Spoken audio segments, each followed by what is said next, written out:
네, 여러분 뜨거운 박수 모시고 조소영 대표님 오도록 하겠습니다.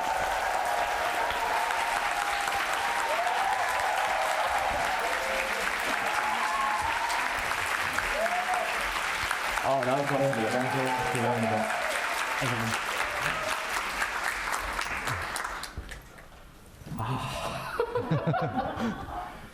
너무 좋은데요?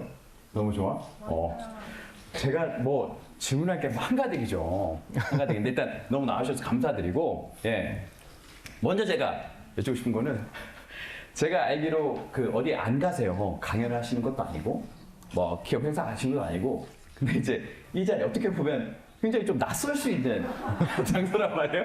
근데 제가 일본에 계실 때 제가 이제 요청을 드렸고, 제가 이제 그 메이스 형님 그래서 연락드렸지만 뭐 연락을 했지만 또 응해주기가 쉽지가 않단 말이에요, 이런 자리가. 근데 또 어떻게 또 그렇게 수락을 해주셨는지 나는 그게 안 물어봤어 진짜. 그냥 오신다 하셨기 때문에. 예. 아니 근데 제가 그 민기 씨를 이렇게 여러 번 만나서 이야기도 많이 나눠보고 또 같이 소개받았던 중간에 저랑 카카오 공동대표 했었던 형님이 계세요. 그래서 그 인간관계 고리가 있기 때문에 뭐 여기 여러분들 중에서 한 10명 오셨어도 나왔을 겁니다. 네. 네. 너무 감사합니다. 네, 감사드리고. 매거진비가 몇 년 됐죠, 대표님? 매거진비는 이제 올해 11년. 11년. 네. 사실 매거진비보다 사실 그 전에 카카오 공동 대표셨거든요. 근데 아마 그걸 모르신 분도 아마 계실 것 같아요. 그거는 이제 좀 그 뒤에 제가 좀 해보고 싶은 부분인데, 그 전에 매거진비 만들기 전에 제가 네이버에서 제 근무를 알고 있는데, 네이버 이제 녹색창도 만드신 거죠. 네이버 녹색 검색창 만드셨어요. 네.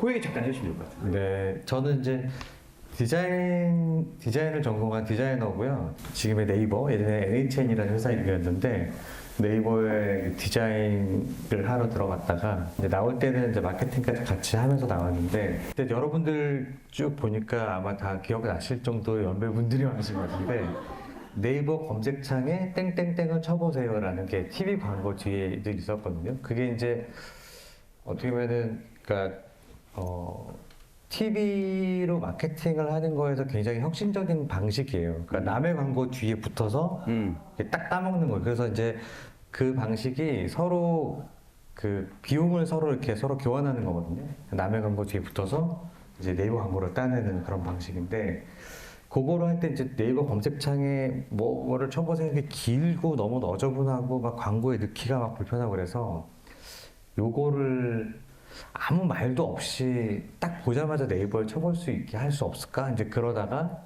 이제 녹색 프레임 안에 단어만 있어도 이거 네이버에 쳐보라는 얘기네. 이제 이러면 얼마나 좋을까? 그런 상상을 하면서 만들었는데, 그래서 아마 여러분들 지금 보시면 녹색 창에 이렇게 있으면은 네이버에 쳐보라는 얘기구나라고 알고 계실 겁니다.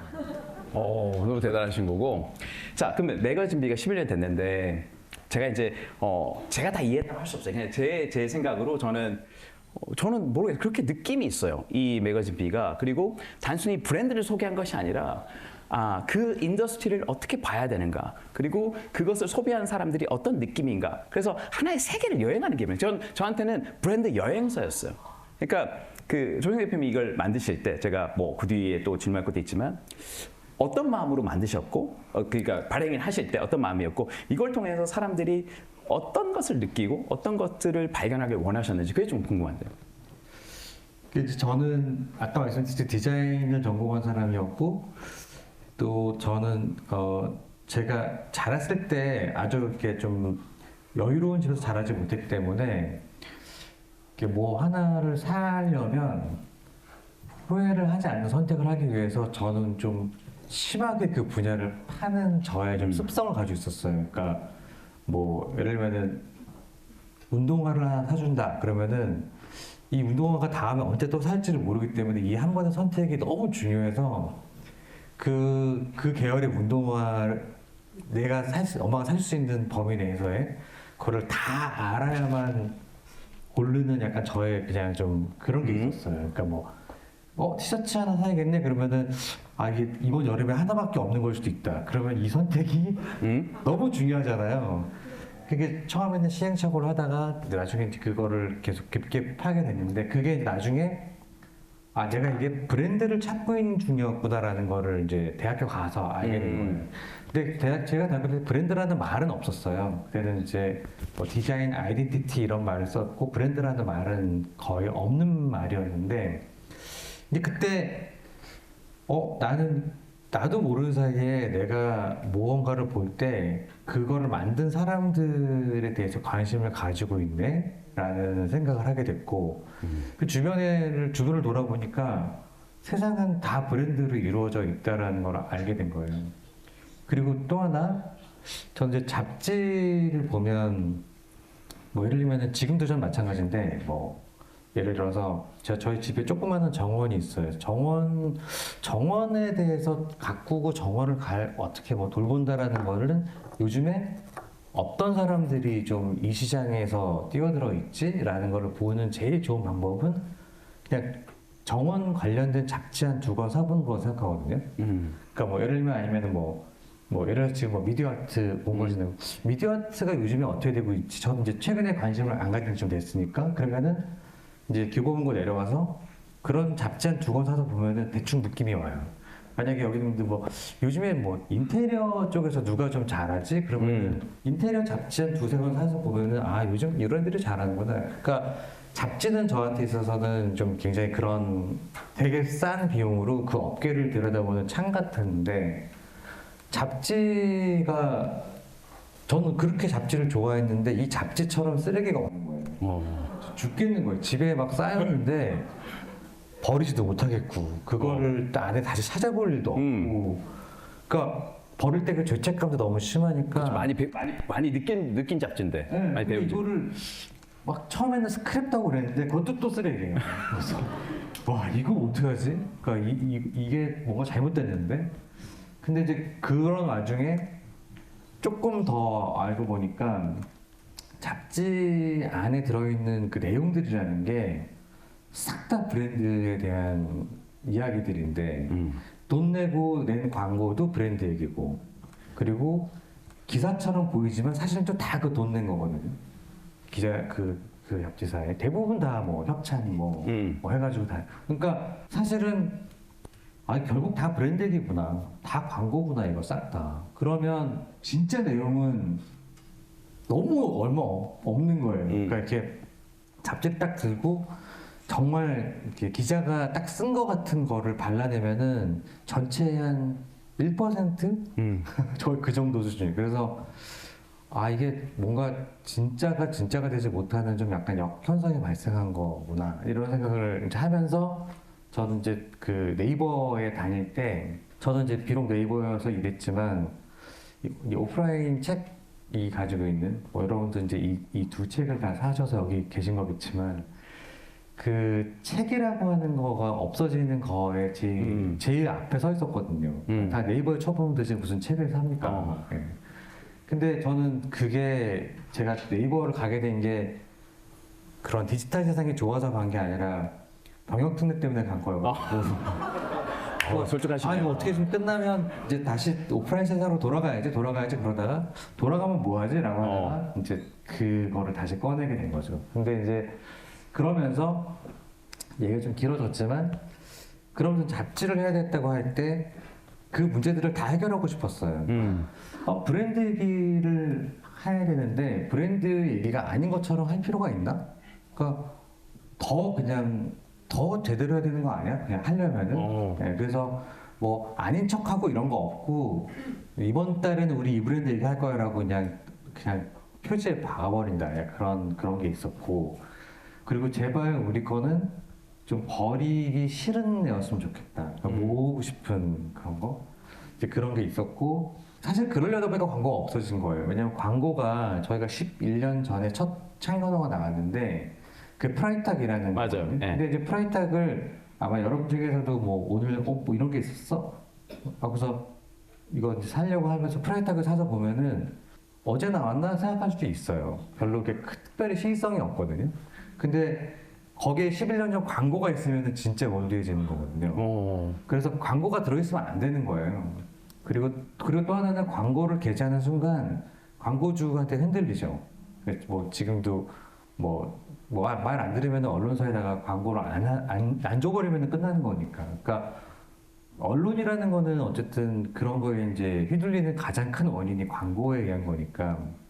근데 저희는 광고주가 없으니까 우리 마음대로 써도 되는 거죠. 그러니까 우리가 뭐 예를 들면 샤넬 편을 쓰면서 샤넬에 대해서 안 좋은 내용을 썼다 한들 뭐 샤넬한테 뭐 이렇게 체크받을 건 없는 거죠. 근데 이제 보통 언론사는 안 그렇거든요. 당연히 그렇죠. 어떻게 보면 그 브랜드에서 가장 객관적일 수 있겠네. 왜냐하면 저 놀란 게 광고가 없는 유일한 잡지인 것 같아.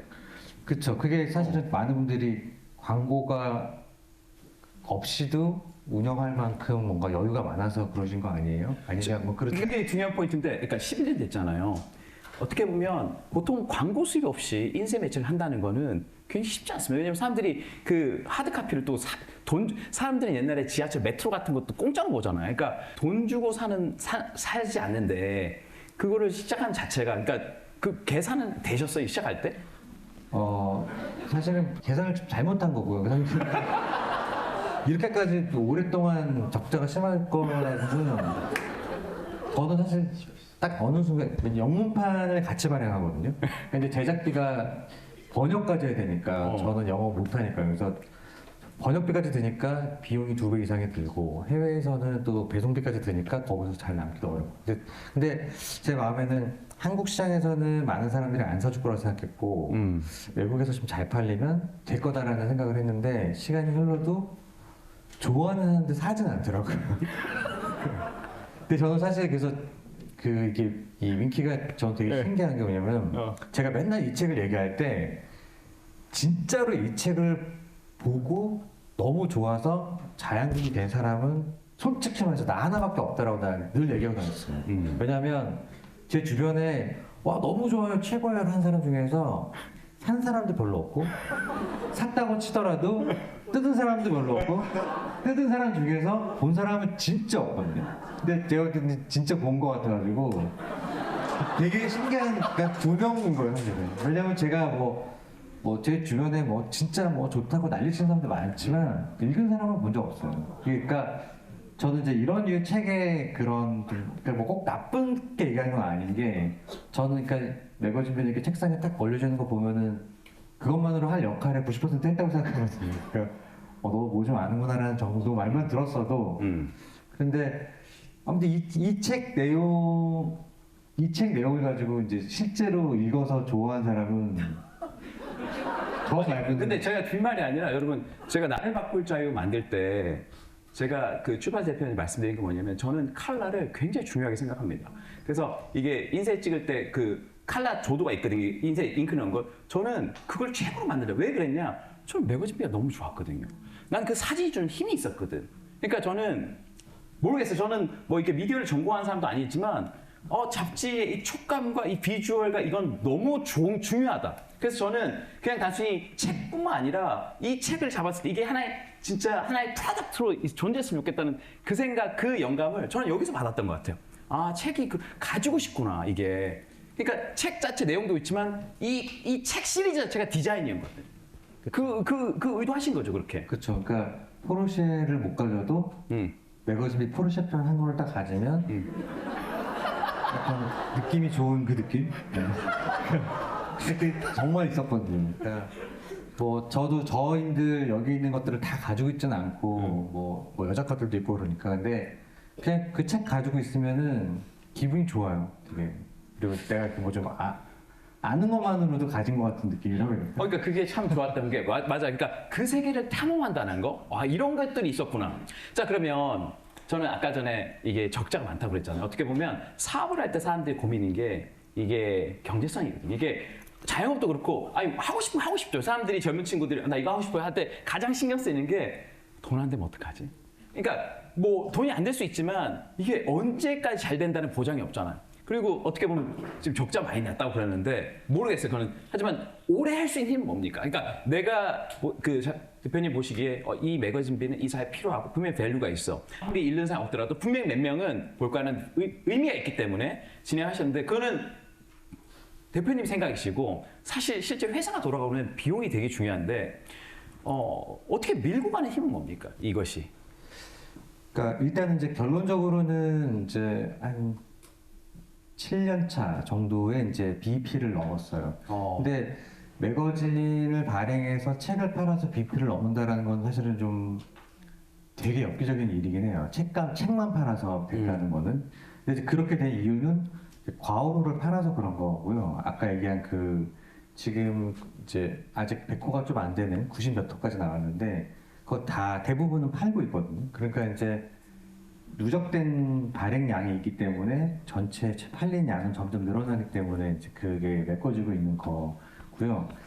근데 이게 버티는 건 사실은 제가 뭐 솔직히 고백하면 중간에 갈등이 되게 많았어요. 그러니까 영문판은 오히려 판매량이 늘어간 게 느껴지는데 한글판은 많이 안 느는 거예요. 뭐 아까 제가 얘기했듯이 좋아는 하지만 사지 않는 이 한국 시장의 특성상 한글판 만들지 말까? 이제 이 생각도 되게 갈등을 많이 했었고 이거를 어떻게 피보팅을 해야지 비즈니스로 바뀔까에 대한 고민을 되게 많이 했는데 이제 어떻게 보면 코로나가 터지면서가 좀 약간 좀 큰 그러니까 전화위복의 계기가 됐다고도 볼 수 있어요. 그러니까 왜냐하면 그러니까 너무나도 우리는 그러니까 이거를 다 출장을 가서 만들었었는데 어쨌든 강제로 출장을 못 가는 상황이 생겼잖아요. 그러니까 출장을 못 가니까 일단 비용이 엄청 줄었어요. 그리고 매달 만들지 않는 게 다 용서가 됐어요. 그 전까지는 매달 나왔거든요. 매달 안 내면은 저희가 무슨 죄 짓는 느낌이었거든요. 그러니까 너무 힘들었어요. 그거를 매달 내는 게. 근데 이런 상황에서 이런 잡지가 매달 안 나올 수 있지라고 다 이해를 해 주셨고 근데 사실은 모르겠어요. 저 생각에는 많은 독자들이 그렇게까지 매달 나온다는 것도 잘 몰랐던 것 같아요.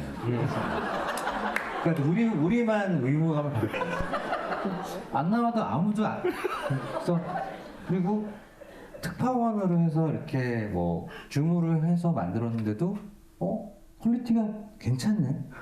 그러면서 이제 비용이 많이 줄어들고 그러면서 책 소비가 글로벌하게는 좀 느는 코로나 때문에 좀 느는 추세가 있고 그런 것들이 좀 겹치면서 뭔가 이제 내부적으로 또 만드는 시스템이 좀 정립이 되고 시장도 다른 차원에서 좀 숙성이 되고 그래서 저는 이제 저희 내부에서 맨날 얘기하는 게 이 책은 앞으로 절대적으로 우리밖에 못 만든다. 그러니까 이 정도 적자를 감수하고도 만들 수 있는 인간은 전 세계에 있을 수 없다. 그래서 이거는 끝까지 멸망할 때까지 우리 거다.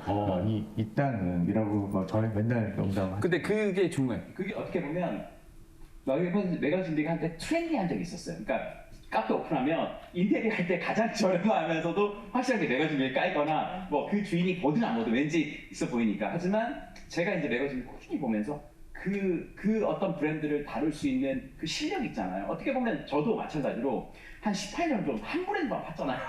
하지만 그 뎁스가 있으니까 그게 보였던 것 같아요. 그것이 저한테는 어떻게 보면 아메이가 사업이자 이 브랜드가 제 사회를 볼 수 있는 눈을 키웠는데 이 매거진을 보니까 그게 확확 들어오는 거지. 그래서 저는 되게 좋았던 것 같고 자 제가 이제 그 대표님 그 세바시 강연을 너무 많이 봤거든요. 남보다 다르면서 사람들이 크리에이티브 찾잖아요. 뭐 보신 분들 안 보시겠지만 크리에이티브라는 게 경쟁력이 있다는 걸 알고 누구나 거기에 관심이 있는데 무슨 일을 하더라도 조금 자기만의 감각으로 하고 싶은 분들이 있을 거예요. 근데 그런 개성이나 그런 것들은 좀 어떻게 키울 수 있을까요? 어떻게 보면?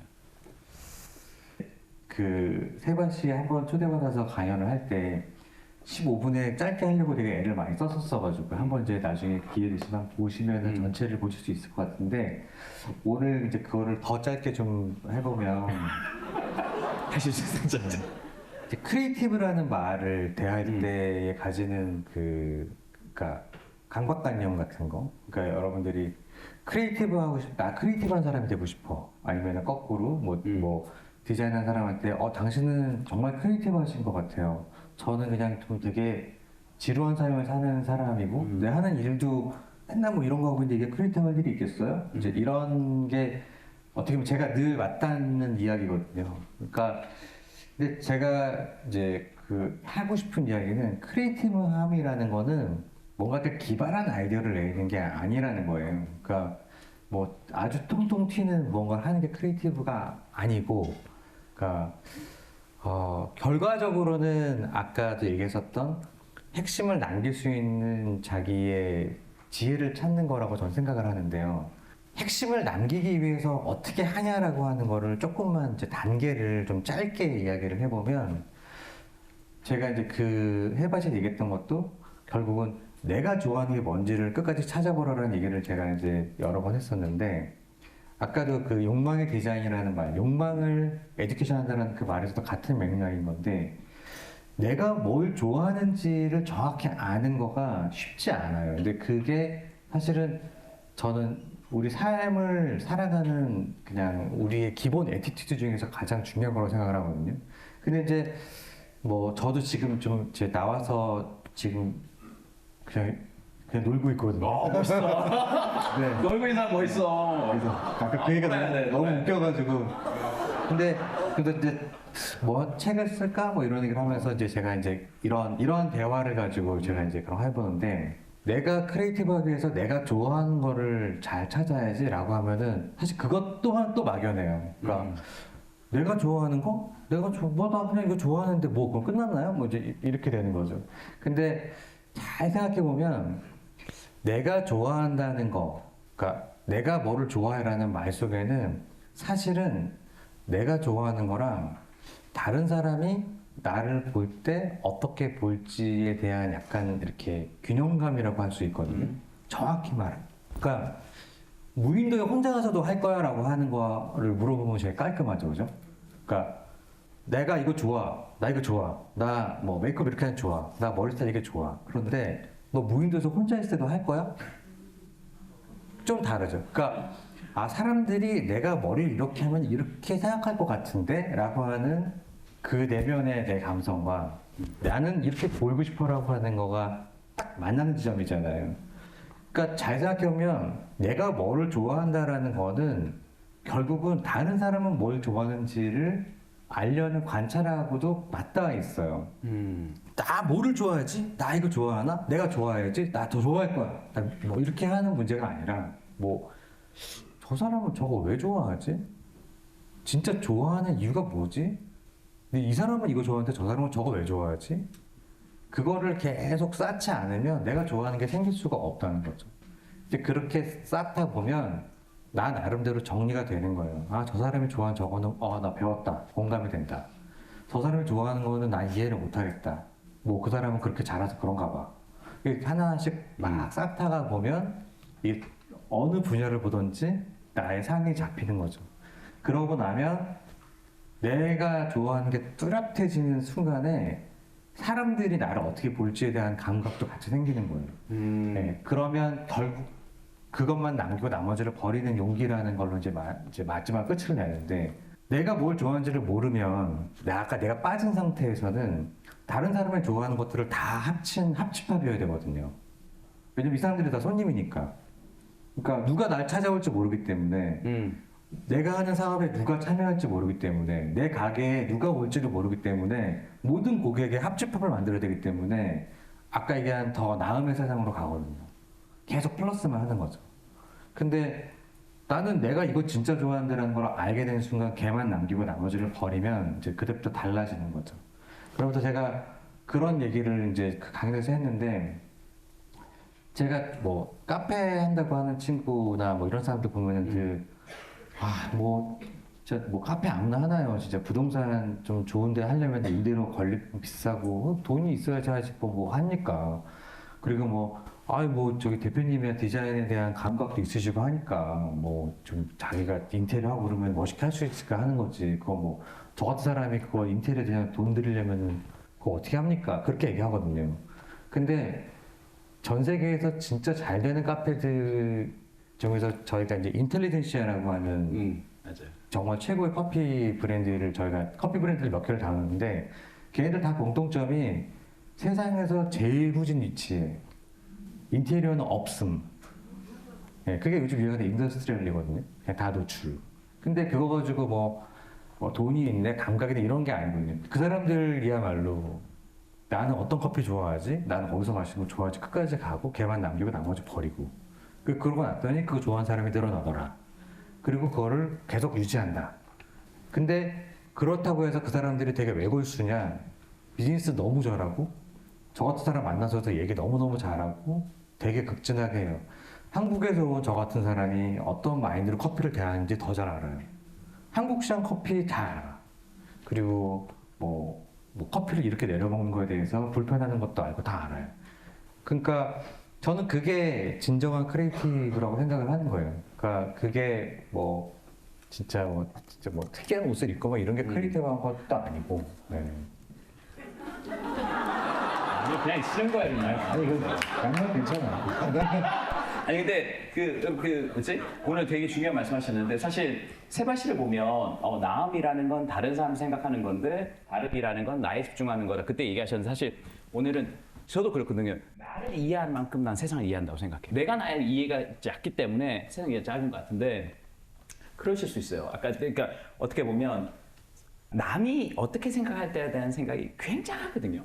그 힘이 길러지고 그 힘이 있어야 된다는 생각해요. 어떻게 보면 남이 나를 어떻게 생각하는 것보다 내가 나를 어떻게 보고 내가 좋아하는 거에 집중할 수 있는 그런 것들. 근데 대부분 그렇지 않거든요. 그러니까 내가 이 일을 할 때 사람들이 어떻게 생각할까 굉장히 쉽지 않아요. 그리고 사람들이 평가가 그러면 막 두려움도 생기고 혹시 그런 거를 극복한다 그런 얘기는 안 좋아하지만 그런 거에서 조금 생각을 전환할 수 있는 아이디어나 그런 거 있잖아요. 조금 더 내 힘을 키우기 위해 내 세계에 좀 더 집중할 수 있는 힘이 어떻게 좀 생길 수 있을까요?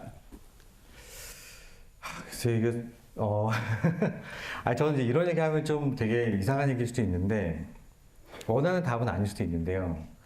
저는 이제 그게 진정한 교육이라고 좀 생각을 하는 편인데 우리 제일 중요한 과목이 국영수잖아요. 네. 그 영수는 대충 알겠고 국어가 뭐냐라고 하면 우리 다 국어 때문에 돌아가신 줄 알았잖아요. 국어 공부 어떻게 해?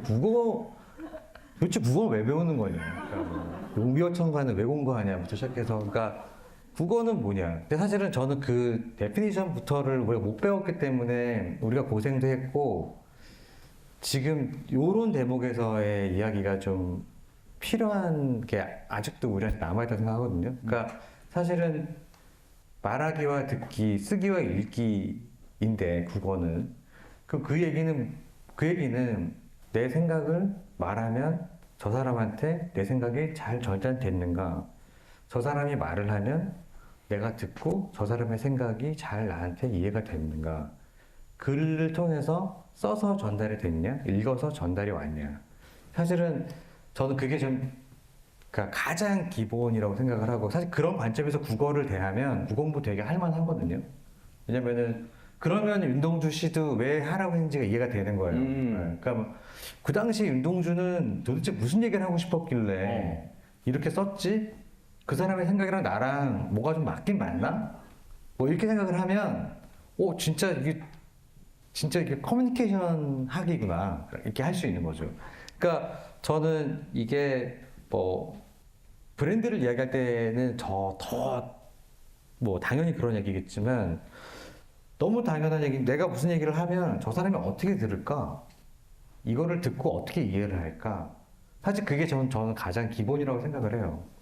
그래서 브랜드 캠페인을 하던, 우리가 브랜드에 대한 무슨 이야기를 하던, 책을 써서 뭐라고 얘기를 하던, 결국은 내 머릿속에 있는 거를 저 사람한테 넣는 과정, 저 사람이 어떻게 피드백하는지를 듣는 거.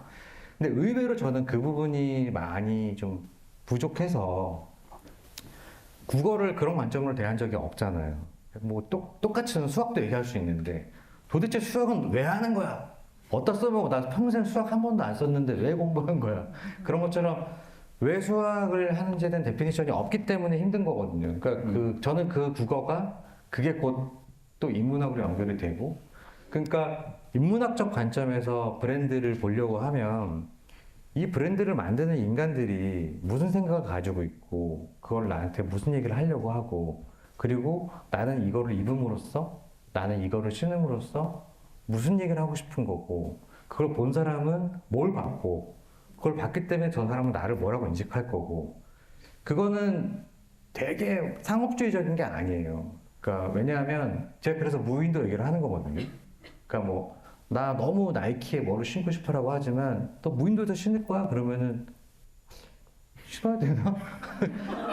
그렇잖아요. 무인도에서는 양말 이렇게 안 신을 거예요. 무인도에서는 프로스펙트 쓸 수도 있을 거잖아요. 그러니까 근데 그런 거가 결코 이렇게 터부시할 내용이 아니라는 거예요. 그러니까 되게 리얼한 얘기인 거죠. 그러니까 그래서 그 관심을 계속 반복해야 아 사람들이 내가 이렇게 얘기하면 이렇게 받는구나. 그러면은 이거는 뭔가가 내 생각이랑 다르네라고 하는 걸 알게 되면서 점차적으로 내 브랜드가 생겨나는 과정이라고 생각을 하거든요. 근데 이제 뭐 모르겠어요. 그게 저는 뭐 우리는 이번 생은 글렀을 수도 있고요. 그러니까 다음 세대가 교육될 때는 이제 그런 커뮤니케이션에 대한 게 좀 그거를 자꾸 뭐 토론이냐, 뭐 웅변이냐, 뭐 이렇게 뭐 이런 식으로 하면은 또 재미가 없어지는 거거든요.